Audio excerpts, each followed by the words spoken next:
ভয়ের আড্ডা। যারা এখানে আসবে তাদের সমাপ্তি হবে অন্ধকারে। তো হ্যালো বন্ধুরা, ওয়েলকাম ব্যাক ভয়ের আড্ডার নতুন একটি এপিসোডে। তো বন্ধুরা, আজকে যে ঘটনাটি আমাকে পাঠিয়েছে তার নাম হলো প্রিয়া হালদার। তো সে যেভাবে আমাকে ঘটনাটি পাঠিয়েছে আমি ঠিক একইভাবে পড়ে শোনাচ্ছি। তো চলো বেশি সময় না নষ্ট করে যাওয়া যাক আজকের ঘটনায়। সেই দিনের সেই স্বপ্নটা আজও আমাকে শান্তিতে থাকতে দেয় না। রাতটা ছিল অদ্ভুত নিস্তব্ধ, যেন চারপাশের সব শব্দ হঠাৎ থেমে গেছে। আমি ঠিক কখন ঘুমিয়ে পড়েছিলাম জানি না, কিন্তু হঠাৎ করেই নিজেকে একটা খুব পরিচিত জায়গায় দেখতে পেলাম। দিদার রান্নাঘরে সব কিছু আগের মতোই, টেবিল, চেয়ার, জানলার পাশে রাখা পুরনো কাপ, যেন সময় কখনো এগোয়নি। আর আমার টেবিলের সামনে বসে আছে দিদা। আমার শরীর হিম হয়ে গেল, কারণ আমি জানতাম দিদা তো মারা গেছেন কয়েক সপ্তাহ আগেই। দিদা ধীরে ধীরে মাথা তুলে আমার দিকে তাকালেন। তার চোখে একটা অদ্ভুত শূন্যতা। দিদা আস্তে করে বললেন, আমি কোথায় আছি, কি হয়েছে? গলা শুকিয়ে গেলেও আমি বললাম, তুমি তুমি তো আর বেঁচে নেই। কিছুক্ষণ সব কিছু নিস্তব্ধ।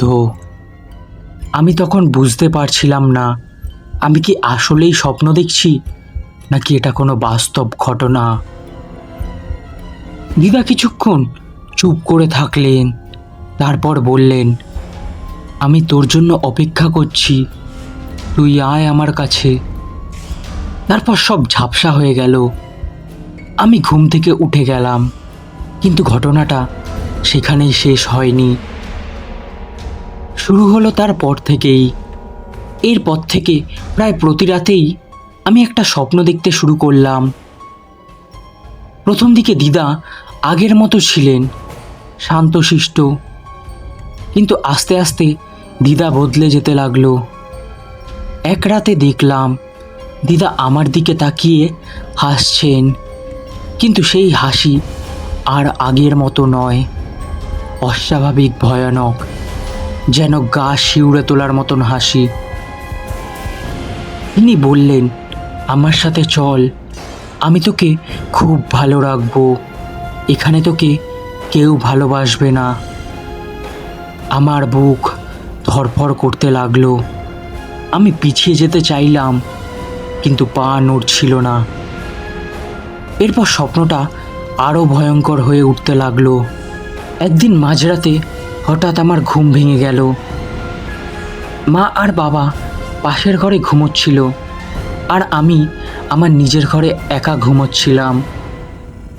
আমি ধীরে চোখ খুলে নিচের দিকে তাকালাম। আমার বুক থেমে যাওয়ার মতন অবস্থা। আমি দেখলাম আমার পায়ের সামনে মেঝেতে বসে আছে দিদা, এলোমেলোভাবে চুল খোলা, মুখটা অন্ধকারে ঢাকা।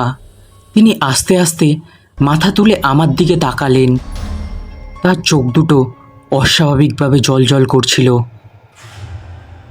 যেন আমার ওপর খুব রেগে গেছে। কিন্তু তখনও তার ঠোঁটে সেই একই ভয়ানক হাসি। আমি কোনো মতেই চিৎকার করতে পারছিলাম না, শরীরটা যেন জমে গিয়েছিল। পরের মুহূর্তেই মা ঘরে চলে আসায় ঘরটা আবার আগের মতো ফাঁকা। মা বলছিল আমি নাকি গোঙাচ্ছিলাম। সেই আওয়াজেই মা আমার ঘরে এসেছিল। সেই দিন আমি আমার মায়ের সাথে একই ঘরেই শুয়েছিলাম। পরদিন আমি সব ঘটনা মাকে বললাম। মা প্রথমে চুপ করে শুনলেন, তারপর আমাকে একজন ত্রান্তিকের কাছে নিয়ে গেলেন। তিনি সব শুনে কিছুক্ষণ চুপ করে থাকলেন, তারপর বললেন, তোমার দিদা তোমাকে খুব ভালোবাসতেন, তাই তিনি মায়া কাটাতে পারছেন না, তিনি তোমার কাছেই থাকতে চাইছেন। তারপর এই বলে সেই ত্রান্তিকটা আমাকে কয়েকটা তাবিজ দিলেন আর বললেন, অমাবস্যার রাতে বাড়িতে পুজো দিতে হবে, তাহলেই সব ঠিক হবে। নিয়ম করে সেই পুজোটা সম্পূর্ণ করা হলো। কিন্তু যেদিন পুজো হচ্ছিল সেই দিন রাতটা অদ্ভুত ছিল। ভারী চাপা একটা অনুভূতি ছিল চারপাশে। কিন্তু তারপর থেকেই সব কিছু আবার আগের মতো স্বাভাবিক হয়ে গেল। স্বপ্নগুলো আর আমি রাতে দেখি না। রাতে আর হঠাৎও ঘুম ভেঙে যায় না। কেউ পায়ের কাছেও বসে থাকে না এখন। তো বন্ধুরা, এই ছিল আজকের ঘটনা। ঘটনাটি কেমন লাগলো তোমরা প্লিজ কমেন্ট করে জানিও। যদি ঘটনাটি ভালো লেগে থাকে তো লাইক কমেন্ট সাবস্ক্রাইব করতে ভুলো না। তো চলো আবার দেখা হবে আরেকটি নতুন এপিসোডে। ততক্ষণের জন্য সুস্থ থেকো, ভালো থেকো।